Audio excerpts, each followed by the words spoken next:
අයිබුවන් සුබ දවසක් එපා. ඔබට වැදගත් පණිවිඩයක් දීමට මේ අවස්ථාවේ සූදානම් වන්නේ. ඔබ දැනට ඉතාලියේ ජීවත් වෙන කෙනෙක් නේද? එසේනම් ඕනෑම රටක නීත්‍යානුකූලභාවයෙන් ජීවත් වෙන කෙනෙකුට ඒ රටේ හැඳුනුම්පතක් ලබා දෙනවා.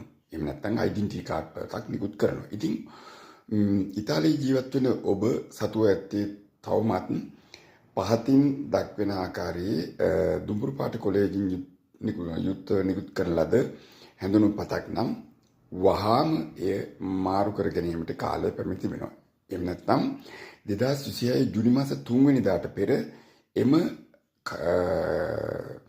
කොලයකින් නිකුත් කරලා තියෙන එම ඩෙන්ටිටි කාඩ් පත නව තාක්ෂණයෙන් නිකුත් කරන ලද ඉලෙක්ට්‍රොනික කාඩ් පත බවට පරිවර්තන කර යුතු බව ඉතාලි රජය මගින් නීත්‍යානුකූලවම ප්‍රකාශයට පත් කරලා තිබෙනවා. ඉතින් මෙය 2026 ජූනි මාස 3 වෙනිදාට පෙර අනිවාර්යයෙන්ම සියලුම දෙනාම මාර කරගත යුතු වෙනවා. ඉතින් ඒ නිසා ඔබ දැනුවත් වීමටයි මේ පණිවිඩය නිකුත් කරේ.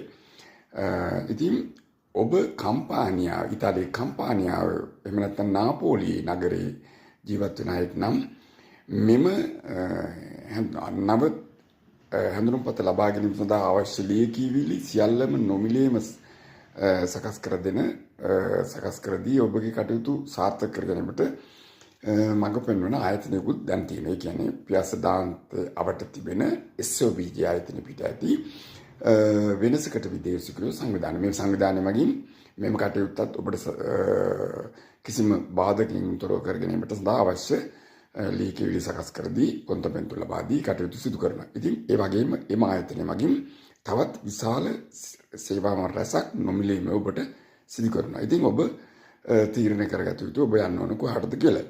එනම් සියලු දෙනාටම සුබ දවසක් වේවා.